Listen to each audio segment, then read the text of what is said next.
जो हमारा टॉपिक है lecture number 3 that is sexual reproduction in algae. जितने भी ग्रुप्स है एल्गी के अंदर, ऑल ग्रुप्स, उनमें सेक्सुअल रिप्रोडक्शन उनमें होती है। लेकिन यहाँ पे एक एक्सेप्शन हम याद रखेंगे। एक्सेप्ट एक ग्रुप है जिसको हम बोलते हैं साइनोफाइसी।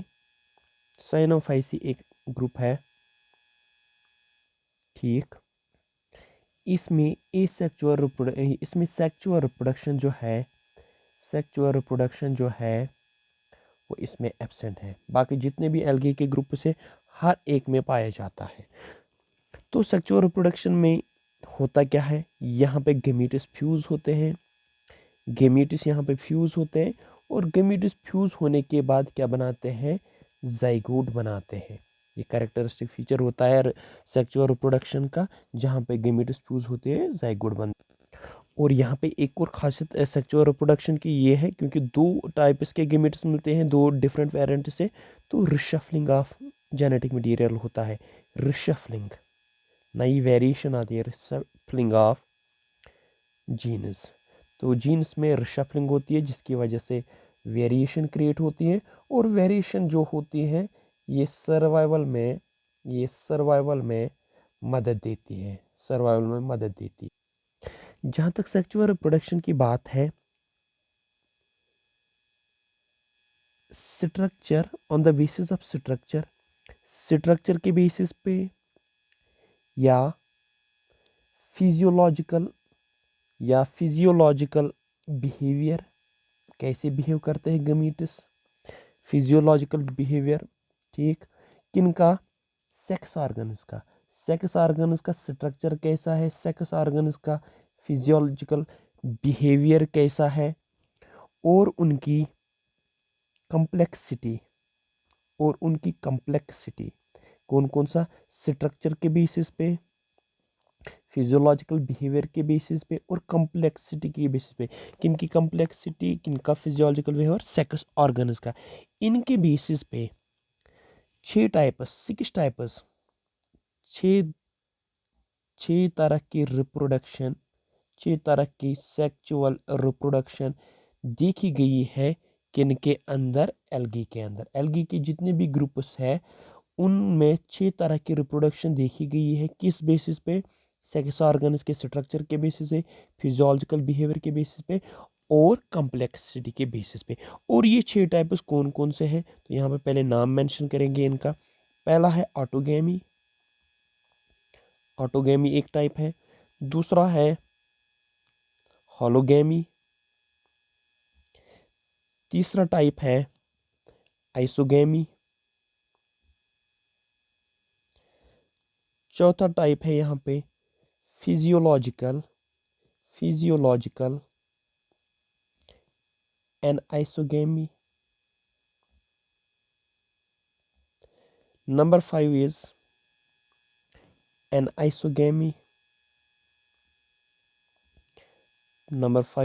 anisogamy. और नंबर 6 is ओगेमी।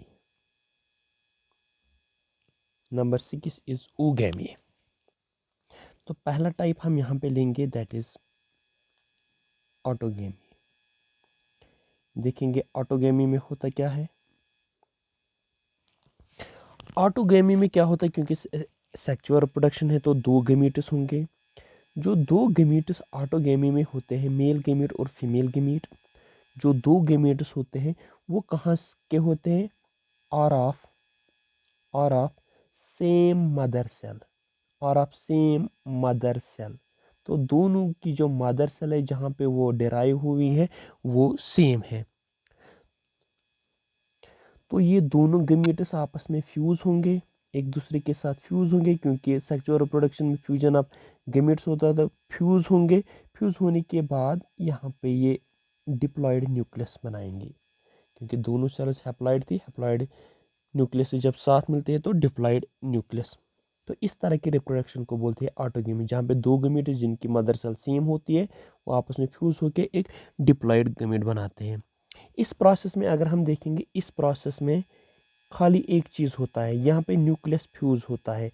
जब न्यूक्लियस फ्यूज़ होता है तो उस प्रोसेस को हम बोलते हैं कैरियोगेमी।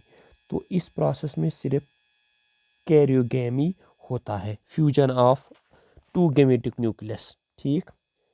ऑटोगेमी में एक चीज़ हमें याद रखनी है, ऑटोगेमी में क्योंकि दो गेमेट जो यहाँ पे फ्यूज हुए वो एक ही मदर सेल के हैं, सेम मदर सेल के हैं, तो यहाँ पे एक चीज़ जो एक्सटर्नल जीन है ऑटोगेमी में, एक्सटर्नल जीन जो है उसका डू नॉट, उसका इनकॉर्पोरेशन नहीं होता है, एक्सटर्नल जीन इनकॉर्पोरेट नहीं होता है। अगर दो डिफरेंट पेरेंट सेल्स होती जो ऑरिजिन हुई होती या डिराइव होती दो डिफरेंट पेरेंट से, तो यहाँ पे दो डिफरेंट टाइप्स के जीन्स आपस में मिलते तो एक्सटर्नल जीन भी इसमें इनकॉर्पोरेट होता है। क्योंकि ये दोनों सेल जो है एक ही मदर सेल के हैं तो यहाँ पे एक्सटर्नल जीन इनकॉर्पोरेट नहीं होता। तो इसकी वजह से क्या होगा, इसकी वजह से होगा ये, यहाँ पे रिजल्ट क्या निकलेगा, रिजल्ट ये निकलेगा कि नो न्यू कैरेक्टर, कोई भी नया कैरेक्टर, कोई भी नया character, no new character developed, कोई भी नया कैरेक्टर डेवलप नहीं होगा। और इसकी जो एग्जांपल्स है किन में ये होता है, डायएटम्स है, डायएटम्स में ये होता है, जिसमें दूसरा टाइप जो है दैट इज होलोगेमी।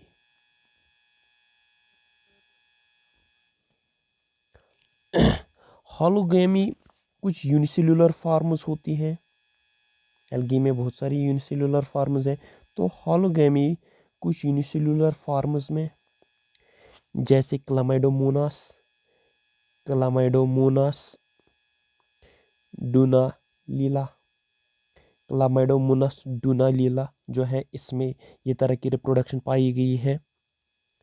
इसमें जो वेजिटेटिव सेल होती है क्लामाइडोमोनास में, जो वेजिटेटिव सेल होती है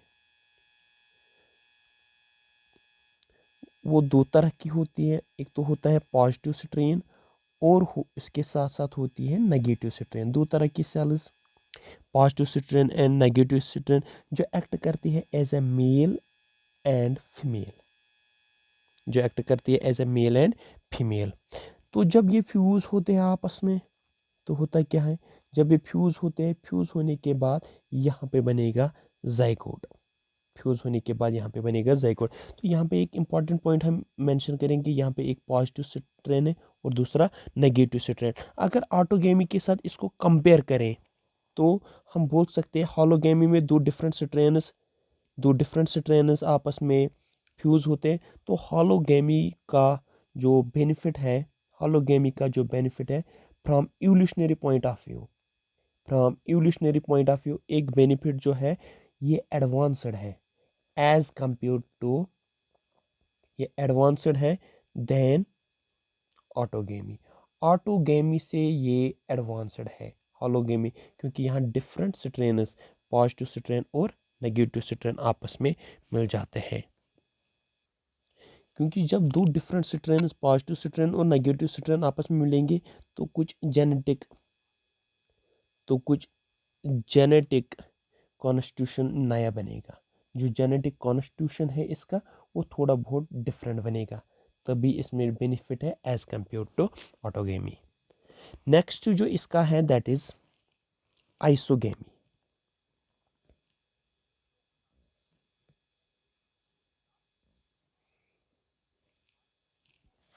आइसोगेमी में क्या होता है, जो दो गमीट्स होते हैं, दो गमीट्स जो होते हैं male gamete and female gamete, वो फ्यूज होते हैं तो बनाते हैं जाइगोट। लेकिन जो दो गमीट्स होते हैं वो क्या होते हैं, चाहे मॉर्फोलॉजिकली देख लो इनको, मॉर्फोलॉजिकली देख लो इनको या फिजियोलॉजिकली, फंक्शनैलिटी देख लो इनकी या एक्सटर्नल स्ट्रक्चर देखो, ये मॉर्फोलॉजिकली और फिजियोलॉजिकली होते हैं सिमिलर, तभी बोलते हैं आइसोगेमी। आइसो का मतलब होता है सेम, गेमी का मतलब गेमेट्स। तो मॉर्फोलॉजिकली और फिजियोलॉजिकली ये दोनों गेमेट्स क्या होते हैं, सेम, इसलिए इन गेमेट्स को बोलते ही है आइसोगेमेट्स, जो दोनों सेम होंगे। These gametes are called as isogametes. क्योंकि यहाँ पे क्या है, दे आर इनडिस्टिंग्विशेबल। इनडिस्टिंग्विशेबल, आप इनको अलग अलग डिफ्रेंशिएट नहीं कर सकते, जैसे उसमें किया था इंटो, जैसे पॉजिटिव और नेगेटिव स्ट्रेन किया था। तो यहाँ पे ऐसा कोई मसला ही नहीं है जिसकी वजह से आप इनको प्लस और माइनस स्ट्रेनस में डिफ्रेंशिएट कर सकते हो। इनकी खासियत होती है, ये यूजुअली क्या होते हैं, मोटाइल होते हैं। ठीक, ये यूजुअली मोटाइल होते हैं। मोटाइल अगर होंगे तो उसका मतलब है इसमें फ्लैजिला भी होंगे, तो ये मोटाइल भी होते हैं और फ्लैजिलेट भी होते हैं। और कहाँ पे पाए जाते हैं इस तरह के गेमीटस? कुछ एग्जांपल्स है, जैसे कि यूलोथ्रिकस है, यूलोथ्रिकस के साथ क्लामाइडोमोनास, क्लामाइडोमोनास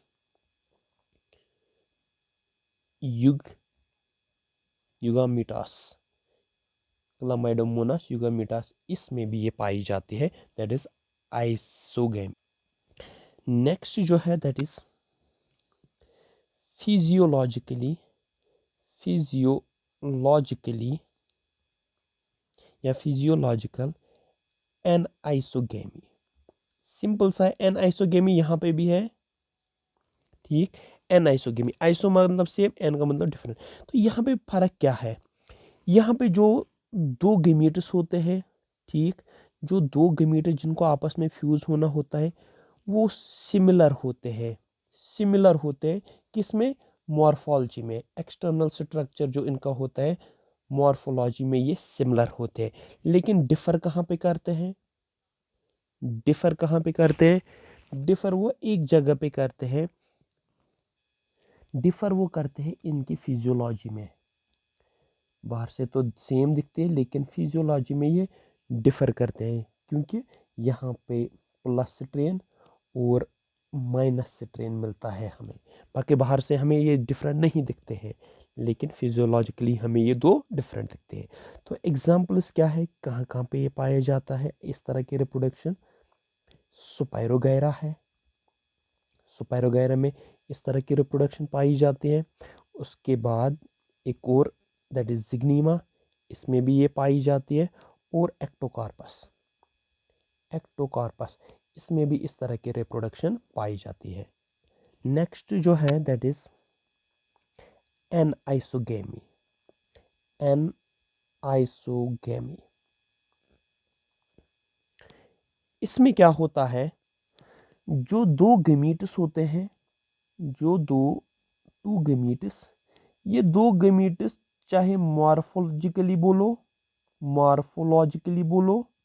स्ट्रक्चरली बोलो, या फिजियोलॉजिकली, मॉर्फोलॉजिकली और फिजियोलॉजिकली डिफरेंट होते हैं एक दूसरे से, बहुत डिफरेंट होते हैं। हमें सीधे पता चलता है मेल कौन सा गेमीट है और फीमेल गेमीट कौन सा है। इसीलिए इन दो गेमीट्स को बोलते हैं एनआइसोगेमीट्स, क्योंकि ये मॉर्फोलॉजिकली और फिजियोलॉजिकली डिफरेंट होते हैं। तो यहाँ पे क्या होता है, जो मेल गेमीट होता है, जो मेल गेमीट होता है, इसकी खासियत क्या होती है, ये स्मॉल होता है as compare to female gamete, और फीमेल गेमीट से ज़्यादा एक्टिव होता है। और जो फीमेल गेमीट होता है, फीमेल गेमीट की खासियत क्या होती है, वो बड़ा होता है, लार्ज होता है, और लिटिल बिट स्लगिश, वो उतना एक्टिव नहीं होता है जितना एक्टिव मेल गेमीट होता है। और इसकी एग्जांपल्स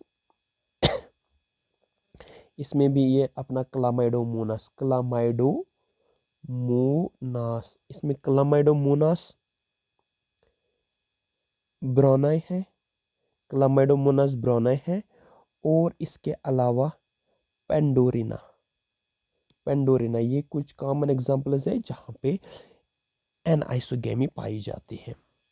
नेक्स्ट और लास्ट टाइप जो इसमें पाया जाता है, number 6, that is oogamy. Oogamy में क्या होता है, ये सबसे एडवांस्ड मानी जाती है, मोस्ट एडवांस्ड। जितनी भी 6 की 6 है, इसमें सबसे एडवांस्ड है जो है that is oogammy। Sexual reproduction type में जो एडवांस्ड है इसमें oogammy है। इस प्रोसेस में क्या होता है, एग जो होता है, एग सेल या फीमेल गेमेट जो होता है वो होता है नॉन मोटाइल, एग सेल बोलो या ओवम बोलो, वो होता है नॉन मोटाइल। और जो स्पर्म सेल होती है, स्पर्म सेल जो होती है वो होती है मोटाइल। स्पर्म सेल मूव कर सकती है, एग सेल मूव यहाँ पे नहीं करती है। ठीक, स्पर्म सेल बोलो या इसका दूसरा नाम पड़ा है एंथेरोजॉइड, एंथेरोजॉइड। लेकिन यहाँ पे एक एक्सेप्शन याद रखोगे। एक्सेप्शन क्या है बेटा, एक्सेप्शन ये है जो रोडोफाइसी है, रोडोफाइसी। रोडोफाइसी में क्या होते हैं, जो स्पर्म्स होते हैं, स्पर्म्स होते हैं नॉन मोटाइल। वरना ओगैमी में क्या होता है, मेल गेमेट छोटा, फीमेल गेमेट बड़ा, male gamete motile, female gamete non motile. लेकिन रोडोफाइसी में क्या होता है, फीमेल गेमेट, ये मेल गेमेट जो होता है वो होता है नॉन मोटाइल, यूजुअली क्या होता है, मोटाइल होता है। ये जो एग होता है, ये एग बनता है किसमें, उस स्ट्रक्चर को हम बोलते हैं ओगोनियम।